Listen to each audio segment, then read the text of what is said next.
दोस्तों, प्रेम कुमार का प्यार भरा अभिवादन। दोस्तों, आज मैं 4 मई 2025 का डेली करंट अफेयर को लेकर उपस्थित हूं। दोस्तों, आज के महत्वपूर्ण वीडियो में आप महत्वपूर्ण जानकारी प्राप्त कर सकेंगे। दुनिया की सबसे उम्रदराज महिला का निधन हुआ, उनके बारे में जानकारी के साथ साथ आज विश्व प्रेस स्वतंत्रता दिवस के बारे में जानकारी है। साथ में वर्ल्ड प्रेस फ्रीडम इंडेक्स 2025 में कौन शीर्ष पर रहा, और दोस्तों, किस देश को सशस्त्र बलों के आधुनिकीकरण के लिए $200 मिलियन भारत ऋण देगा, किस राज्य के डीआरडीओ ने नए मिसाइल परीक्षण रेंज की आधारशिला रखी, किस देश के मोहम्मद असीम मलिक राष्ट्रीय सुरक्षा सलाहकार बने, विश्व बैंक की निवेश प्रयोगशाला में किस भारतीय को शामिल किया गया, यूपीएससी के सदस्य के रूप में किसने कार्यभार संभाला। तो दोस्तों, महत्वपूर्ण वीडियो है और मेरा हमेशा प्रयास रहा है बेहतर प्रश्नों का सिलेक्शन और बेहतर जानकारियों के साथ। तो दोस्तों, आज का मैं वीडियो प्रारंभ कर रहा हूं। फर्स्ट क्वेश्चन, हाल में दुनिया का सबसे उम्रदराज महिला का निधन हो गया, उनका नाम क्या है? गाइस, इस प्रश्न का सही उत्तर है निम्न ऑप्शनों में ऑप्शन ए इनाहा कैनाबारो। ऑप्शन ए इस प्रश्न का सही उत्तर है। दोस्तों, गिनीज वर्ल्ड रिकॉर्ड्स के अनुसार दुनिया की सबसे बुजुर्ग महिला का खिताब जीतने वाली जापानी महिला टोमिका इटुका का निधन हो गया। आसिया शहर के एक अधिकारी ने शनिवार को यह जानकारी दी। वह 116 वर्ष की थी।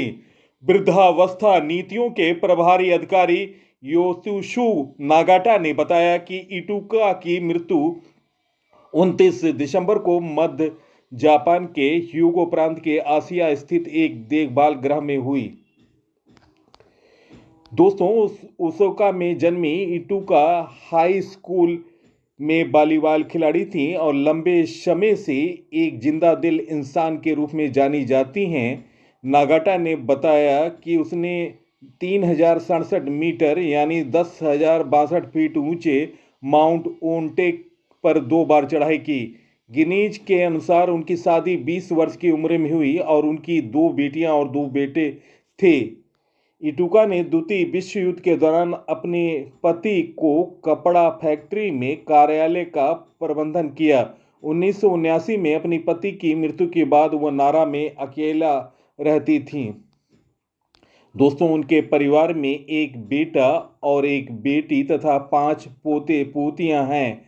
नगाटा के अनुसार परिवार और दोस्तों के साथ अंतिम संस्कार किया गया। दोस्तों, जेरोनोटोलॉजी रिसर्च के अनुसार विश्व की सबसे बुजुर्ग महिला अब 116 वर्षीय ब्राजीलियाई नन इनाहा कैनाबुरी लुकास हैं, जिनका जन्म इटुका के 16 दिन बाद हुआ। दोस्तों, उनका निधन हो चुका है।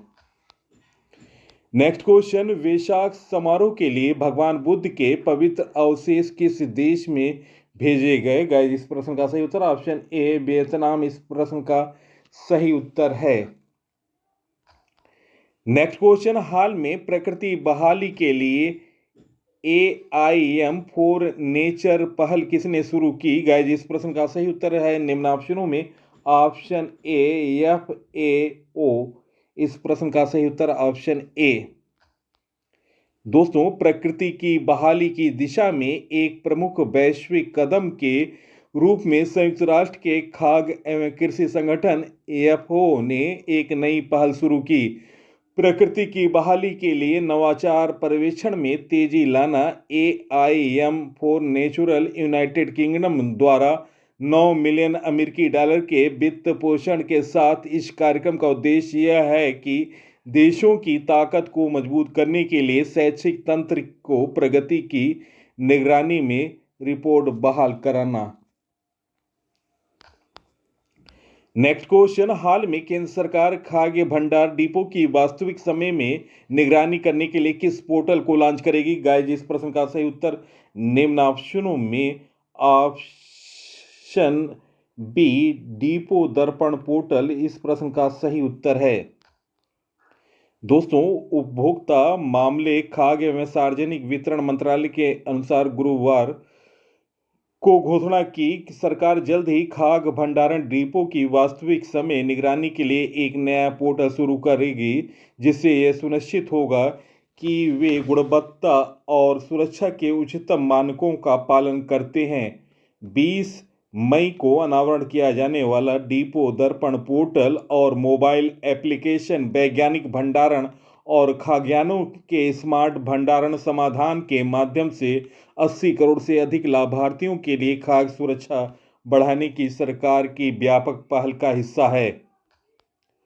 नेक्स्ट क्वेश्चन, किस राज्य सरकार ने राज्य के प्रत्येक जिले में एक आदर्श सांस्कृतिक ग्राम स्थापित करने के लिए आदर्श सांस्कृतिक ग्राम कार्यक्रम को मंजूरी दी? गाइस, इस प्रश्न का सही उत्तर ऑप्शन बी उत्तराखंड इस प्रश्न का सही उत्तर है। उत्तराखंड की राजधानी देहरादून है और वर्तमान मुख्यमंत्री हैं पुष्कर सिंह धामी और गवर्नर हैं lieutenant Gurmeet Singh. Next question, 2025-26 के लिए प्राक्कलन समिति के अध्यक्ष किसे बनाया गया? गाइस, इस प्रश्न का सही उत्तर निम्न ऑप्शनों में ऑप्शन ए संजय जायसवाल इस प्रश्न का सही उत्तर ऑप्शन ए। दोस्तों, लोकसभा अध्यक्ष ओम बिरला ने भाजपा सांसद बैजयंत पांडा को सार्वजनिक उपक्रमों संबंधी संसदीय समिति का अध्यक्ष नियुक्त किया। वहीं भाजपा सांसद संजय जायसवाल को संसदीय प्राक्कलन समिति का अध्यक्ष नियुक्त किया गया। यह नियुक्ति 1 मई 2025 से लागू हो गई और यह समिति 2025-26 के कार्यकाल के लिए 30 अप्रैल 2026 तक कार्य करेगी। नवीनतम नियुक्तियों के बारे में जानकारी। भारतीय वायुसेना के नए उप प्रमुख बने नर्मदेश्वर तिवारी। हैदराबाद में तेलंगाना के मुख्य सचिव का पदभार के रामकृष्ण राव ने ग्रहण किया। विनोद कुमार गुंजियाल ने बिहार के मुख्य निर्वाचन अधिकारी का पदभार संभाला। प्रतीक शर्मा ने सेना के उत्तरी कमान का कार्यभार संभाला। रिलायंस इंडस्ट्री लिमिटेड के कार्यकारी निदेशक के रूप में अनंत अंबानी को नियुक्त किया गया। असम राइफल्स ने अपनी पहली महिला डॉग हैंडलर के रूप में श्री लक्ष्मी पीवी को नियुक्त किया। बोइंग का उपाध्यक्ष और प्रबंध निदेशक स्टेसी शायर को नियुक्त किया गया। तो दोस्तों, ये रहे नवीनतम नियुक्तियों के बारे में जानकारी। नेक्स्ट क्वेश्चन, हाल में किसने नई दिल्ली में सैन्य नर्सिंग सेवा एनएनएस महानिदेशक का पदभार ग्रहण किया? गाइस, इस प्रश्न का सही उत्तर निम्न ऑप्शनों में ऑप्शन सी मेजर जस्टिस लिशमा पीवी ऑप्शन सी इस प्रश्न का सही उत्तर है। दोस्तों, हाल में नई नियुक्तियां। भारत के 23वें विधि आयोग के अध्यक्ष के रूप में जस्टिस दिनेश माहेश्वरी को नियुक्त किया गया। यूजीसी के अध्यक्ष विनय जोशी बने। अजय भूषण पांडे को एआईआईबी का उपाध्यक्ष नियुक्त किया गया। संतोष कुमार को इंडसइंड बैंक के डिप्टी सीएफओ के रूप में नियुक्त किया गया। राम नायडू को वर्ल्ड इकोनॉमिक फोरम WEF द्वारा यंग ग्लोबल लीडर 2025 के रूप में चुना गया। जस्टिस BR गवई को भारत का 52वां मुख्य न्यायाधीश नियुक्त किया गया। 13 मई को वे कार्यभार संभालेंगे। मीराबाई चानू को IWLF एथलीट आयोग का अध्यक्ष नियुक्त किया गया। तो दोस्तों, ये रहे नवीनतम नियुक्तियों के बारे में जानकारी। नेक्स्ट क्वेश्चन, हाल में भारत और किस देश ने ऊर्जा क्षेत्र में सहयोग बढ़ाने के लिए एक MOU पर हस्ताक्षर किए? गाइस, इस प्रश्न का सही उत्तर निम्न ऑप्शनों में ऑप्शन ए डेनमार्क इस प्रश्न का सही उत्तर है। भारत और डेनमार्क ने ऊर्जा क्षेत्र में सहयोग बढ़ाने के लिए एक समझौता ज्ञापन MOU पर हस्ताक्षर किया। इसका उद्देश्य 2070 तक कार्बन उत्सर्जन को पूरी तरह से खत्म करना। नेक्स्ट क्वेश्चन, हाल में रम्माण उत्सव कहां मनाया गया?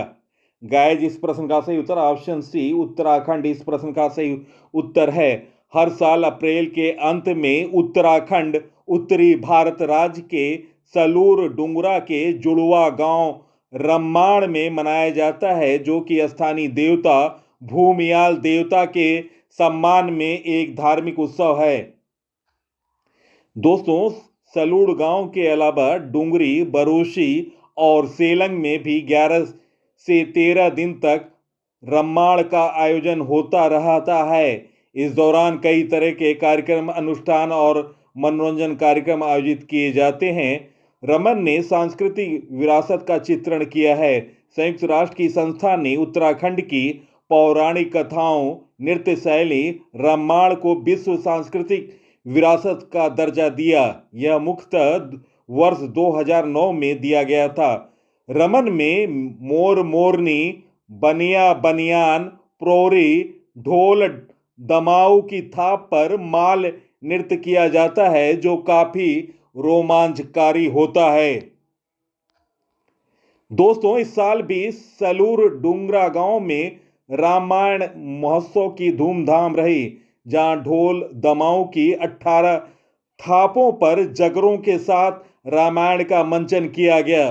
भूमियाल देवता मंदिर परिसर में ढोल दमाऊ की थापों पर नृत्य कर राम, लक्ष्मण, सीता और हनुमान के अभिनय वाले कलाकारों ने अपनी कला का प्रदर्शन किया और लोगों को मनमोहित किया। उत्तराखंड का नवीनतम करंट अफेयर। उत्तराखंड में रम्माण उत्सव मनाया गया। उत्तराखंड के सिलक्यारा सुरंग का नाम अब बाबा बौखनाग के नाम पर रखा जाएगा। उत्तराखंड के मुख्यमंत्री ने गंगा और शारदा नदी गलियारों की घोषणा की। उत्तराखंड सरकार ने कार्बन न्यूट्रलिटी हासिल करने के लिए आइसलैंड के साथ समझौता किया। प्रधानमंत्री नरेंद्र मोदी ने देहरादून में 38वें राष्ट्रीय खेलों का उद्घाटन किया। 38वें राष्ट्रीय खेलों की पदक तालिका में सर्विसेज स्पोर्ट्स कंट्रोल बोर्ड शीर्ष पर रहा। उत्तराखंड के मुख्यमंत्री ने जल संरक्षण अभियान के तहत भागीरथ ऐप लॉन्च किया। उत्तराखंड के मुख्यमंत्री ने एकल महिला स्वरोजगार योजना शुरू की। नेक्स्ट क्वेश्चन, हाल में कहां 2024-25 के लिए अखिल भारतीय फुटबॉल महासंघ पुरस्कार प्रदान किए गए? गाइस, इस प्रश्न का सही उत्तर निम्न ऑप्शनों में ऑप्शन सी भुवनेश्वर इस प्रश्न का सही उत्तर है। दोस्तों, 2024-25 के लिए अखिल भारतीय फुटबॉल महासंघ के पुरस्कारों में सर्वश्रेष्ठ पुरुष खिलाड़ी बने सुभाषिस बोस, सर्वश्रेष्ठ महिला खिलाड़ी बने सौम्या गुगुलनोथ, सर्वश्रेष्ठ पुरुष कोच बने खालिद जमील, सर्वश्रेष्ठ महिला कोच बनी सुजाता कर। और दोस्तों, अन्य पुरस्कारों में विशाल कैथ ने सर्वश्रेष्ठ पुरुष गोलकीपर और एलंग बाम पेंटोई चानू ने सर्वश्रेष्ठ महिला गोलकीपर का पुरस्कार जीता। ब्रिशन फर्नांडिस ने होनहार पुरुष खिलाड़ी और तोईजम थोई बिशनान चानू ने होनहार महिला खिलाड़ी का पुरस्कार जीता। नेक्स्ट क्वेश्चन, हाल में विश्व प्रेस स्वतंत्रता दिवस कब मनाया गया? गाइस, इस प्रश्न का सही उत्तर है निम्न ऑप्शनों में ऑप्शन ए 3 मई इस प्रश्न का सही उत्तर ऑप्शन ए। दोस्तों, भारत में प्रेस की स्वतंत्रता भारतीय संविधान के अनुच्छेद 19 में भारतीयों को दिए गए अभिव्यक्ति की आजादी के मूल अधिकार से सुनिश्चित होती है। विश्व स्तर पर प्रेस की आजादी को सम्मान देने के लिए संयुक्त राष्ट्र की महासभा द्वारा 3 मई को विश्व प्रेस स्वतंत्रता दिवस घोषित किया गया, जिसे विश्व प्रेस दिवस के रूप में जाना जाता है। दोस्तों, यूनेस्को द्वारा 1997 से हर साल 3 मई को विश्व प्रेस स्वतंत्रता दिवस पर गिलेर्मो कानो वर्ल्ड प्रेस फ्रीडम प्राइज भी दिया जाता है। यह पुरस्कार उस व्यक्ति अथवा संस्थान को दिया जाता है जिसने प्रेस की स्वतंत्रता के लिए उल्लेखनीय कार्य किया हो। 1997 से अब तक भारत के किसी भी पत्रकार को यह पुरस्कार नहीं मिलने की एक बड़ी वजह कई वरिष्ठ पत्रकार पश्चिम और भारत में पत्रकारिता के मानदंडों में अंतर को बताते हैं। दोस्तों, मई माह के महत्वपूर्ण दिवस 1 मई को अंतर्राष्ट्रीय मजदूर दिवस के साथ रामकृष्ण मिशन की स्थापना दिवस भी मनाया गया। 2 मई को विश्व टूना दिवस मनाया गया और 3 मई को विश्व प्रेस स्वतंत्रता दिवस मनाया गया। दोस्तों, महत्वपूर्ण जानकारी, अभी हाल में जारी वर्ल्ड प्रेस फ्रीडम इंडेक्स 2025 जारी हुआ है और दोस्तों टॉप देश रहा है नॉर्वे। तो दोस्तों ये महत्वपूर्ण रिपोर्ट है, आप इसे नोट डाउन करें। पेरिस स्थित international NGO reports without borders RWB world press freedom index 2025 में भारत को 180 देशों में 151 रैंक पर रखा गया। इस लिस्ट में पिछले साल भारतीय रैंकिंग 159 थी। इंडेक्स में इरिट्रिया सबसे निचले पायदान पर और नॉर्वे पहले पायदान पर है। दोस्तों, प्रेस फ्रीडम में भारत की रैंकिंग का वर्षों से तुलनात्मक 2021 में जहां भारत की रैंक 142 थी, 2022 में यह रैंक बढ़कर 150 हो गई, 2023 में बढ़ी 161 हुई, 2024 में घटी 159 हुई और 2025 में प्रेस फ्रीडम में भारत की रैंकिंग में सुधार हुआ और 151वें स्थान पर है। प्रमुख देशों की रैंकिंग प्रेस फ्रीडम इंडेक्स 2025 के अनुसार पहला टॉप पर देश रहा है नॉर्वे, रैंक पहला है। दूसरे पर ब्रिटेन है जिसे 20वां रैंक दिया गया। तीसरे पर अमेरिका है जिसे रैंक 57 दिया गया। चौथे पर इजराइल है जिसे रैंक 112 दिया गया और दोस्तों भारत का स्थान 151वां है। भूटान का 152वां है। पाकिस्तान का 158वां है। रूस का 171वां है। अफगानिस्तान का 175वां है। चीन का है 178वां। उत्तर कोरिया का है 179वां और इरिट्रिया का सबसे निचले पायदान पर है 180 रैंक है। तो दोस्तों ये रहे प्रेस फ्रीडम इंडेक्स 2025 की रिपोर्ट। नेक्स्ट क्वेश्चन, हाल में किसने यूपीएससी के सदस्य के रूप में कार्यभार संभाला?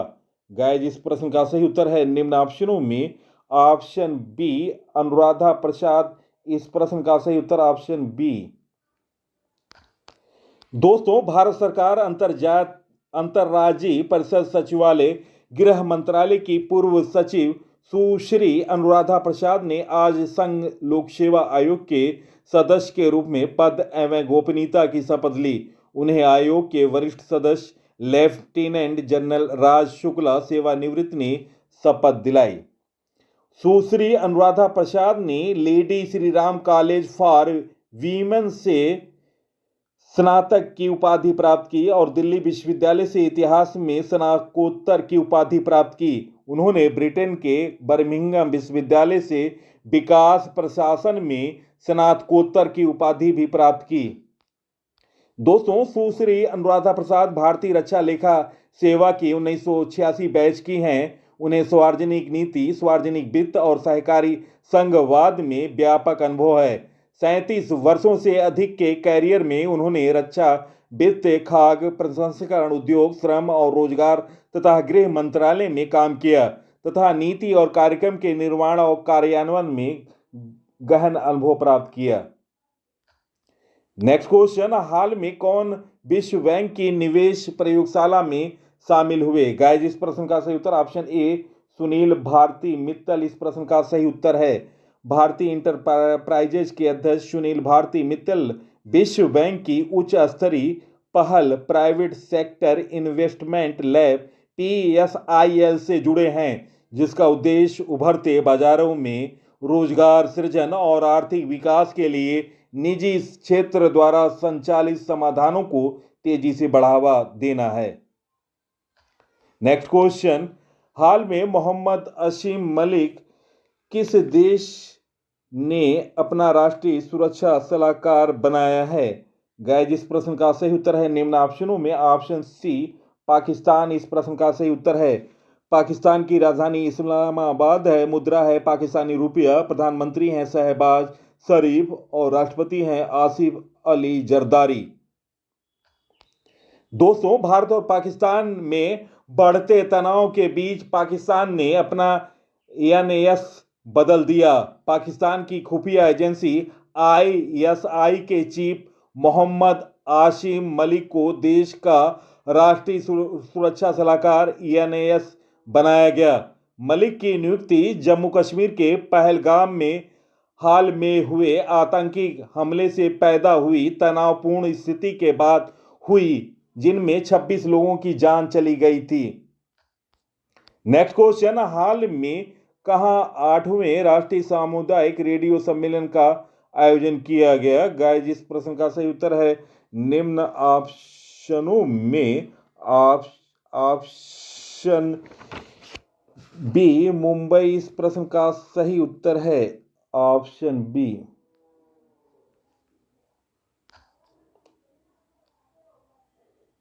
दोस्तों, सूचना एवं प्रसारण मंत्रालय भारत सरकार ने भारतीय जन संचार संस्थान आईआईएमसी के सहयोग से शनिवार को 8वां राष्ट्रीय सामुदायिक रेडियो सम्मेलन मुंबई के जियो वर्ल्ड कन्वेंशन सेंटर में सफलतापूर्वक आयोजित किया।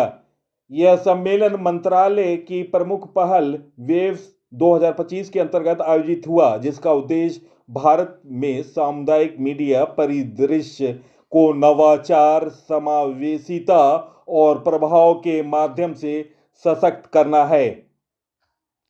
दोस्तों, 12 उत्कृष्ट रेडियो स्टेशनों को इस अवसर पर सम्मानित किया गया। इस सम्मेलन की प्रमुख विशेषता 10वें राष्ट्रीय सामुदायिक रेडियो पुरस्कारों का वितरण भी रहा, जिसमें 12 उत्कृष्ट रेडियो स्टेशनों को सामुदायिक जुड़ाव और सामाजिक प्रभाव में उनके अद्वितीय योगदान के लिए सम्मानित किया गया। इस अवसर पर सूचना व प्रसारण मंत्रालय के सचिव संजय जाजू, संयुक्त सचिव प्रसारण एवं एनएफडीसी के एमडी प्रफुल्ल कुमार और आईआईएमसी की कुलपति डॉक्टर अनुपमा भटनागर सहित अन्य गणमान्य व्यक्ति उपस्थित थे।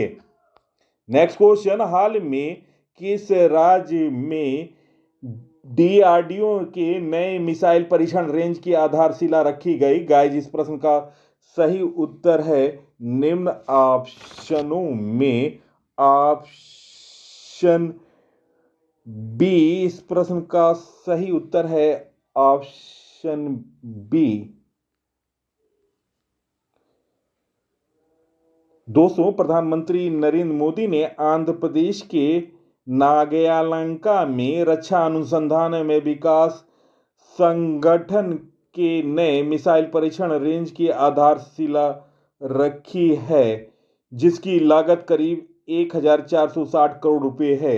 आंध्र प्रदेश के बारे में जानकारी, आंध्र प्रदेश की राजधानी अमरावती है और दोस्तों मुख्यमंत्री हैं एन चंद्राबाबू नायडू और राज्यपाल हैं जस्टिस अब्दुल नजीर। दोस्तों, भारत के 4 एयर डिफेंस मिसाइल सिस्टम, पहला लॉन्ग रेंज, दूसरा है इंटरमीडिएट और तीसरा है शॉर्ट रेंज और चौथा है वेरी शॉर्ट रेंज। तो दोस्तों, ये भारत के 4 एयर डिफेंस मिसाइल सिस्टम हैं। नेक्स्ट क्वेश्चन, हाल में भारत किस देश को सशस्त्र बलों के आधुनिकीकरण के लिए $200 मिलियन का ऋण देगा? गाइस, इस प्रश्न का सही उत्तर है निम्न ऑप्शनों में ऑप्शन बी अंगोला। इस प्रश्न का सही उत्तर है। दोस्तों, प्रधानमंत्री नरेंद्र मोदी ने शनिवार 3 मई 2025 को अंगोला के लिए $200 मिलियन की रक्षा ऋण सुविधा की घोषणा की और आतंकवादियों तथा उनके समर्थकों के खिलाफ दृढ़ता और निर्णायक कार्रवाई करने की प्रतिबद्धता को व्यक्त की। यह बात पहलगाम आतंकवादी हमले के कुछ दिन के बाद कही गई। प्रधानमंत्री मोदी ने यह टिप्पणी अंगोला के राष्ट्रपति जोआओ मैनुअल गोंकाल्वेस लारिंको के साथ व्यापक वार्ता के बाद की, जिसमें डिजिटल सार्वजनिक अवसंरचना के क्षेत्रों सहित समग्र द्विपक्षीय संबंधों को बढ़ाने पर ध्यान केंद्रित किया गया। नेक्स्ट क्वेश्चन, हाल में डॉक्टर मनसुख मंडाविया ने कहां खेलो इंडिया बहुउद्देशीय हॉल का उद्घाटन किया? गाइस, इस प्रश्न का सही उत्तर है निम्न ऑप्शनों में ऑप्शन बी अरुणाचल प्रदेश इस प्रश्न का सही उत्तर है। अरुणाचल प्रदेश की राजधानी ईटानगर है। मुख्यमंत्री हैं प्रेमा खांडू, गवर्नर हैं केटी पटनायक। और दोस्तों आपको बता दें, अरुणाचल प्रदेश 20 फरवरी 1987 को भारतीय संविधान के 53वें संशोधन के तहत इस राज्य का गठन हुआ था। दोस्तों अरुणाचल प्रदेश के सुदूर जिले में केंद्रीय मंत्री मनसुख मंडाविया ने खेलो इंडिया के तहत बहुउद्देशीय हॉल का उद्घाटन किया। इस दौरान उन्होंने इस तरह की सुविधाओं के माध्यम से हमारा उद्देश्य युवाओं को खेलों में आगे आने और राष्ट्र निर्माण में योगदान देने के अवसर प्रदान करना है। दोस्तों अरुणाचल प्रदेश का नवीनतम करंट अफेयर। अरुणाचल प्रदेश में 20,942 फीट ऊंची एक चोटी का नाम दलाई लामा त्सांगयांग ग्यात्सो के नाम पर रखा गया। भारतीय सेना ने अरुणाचल प्रदेश में उच्च तीव्रता वाले त्रिसेवाभ्यास पूर्वी प्रहार का आयोजन किया। अरुणाचल प्रदेश में ईगल नेस्ट वर्ल्ड फेस्टिवल आयोजित किया गया। टॉप 10 विश्व फुमेसे रैंकिंग में भारत की पहली ताइक्वांडो खिलाड़ी रूपा बियोरा पहुंची हैं टॉप 10 में। अरुणाचल प्रदेश में न्यूकम यूलोत्सव मनाया गया। अरुणाचल प्रदेश ने 20 फरवरी को अपना 38वां स्थापना दिवस मनाया। तो दोस्तों ये रहे अरुणाचल प्रदेश के नवीनतम करंट अफेयर। दोस्तों महत्वपूर्ण प्रश्न रहे और वीडियो आपको कैसा लगा अपने विचारों को कमेंट सेक्शन में लिखें। इसी के साथ मैं इस अंक से विदा ले रहा हूं। अगले अंक में आपसे मुलाकात होगी। तब तक के लिए नमस्कार, वंदे मातरम, जय हिंद, जय भारत।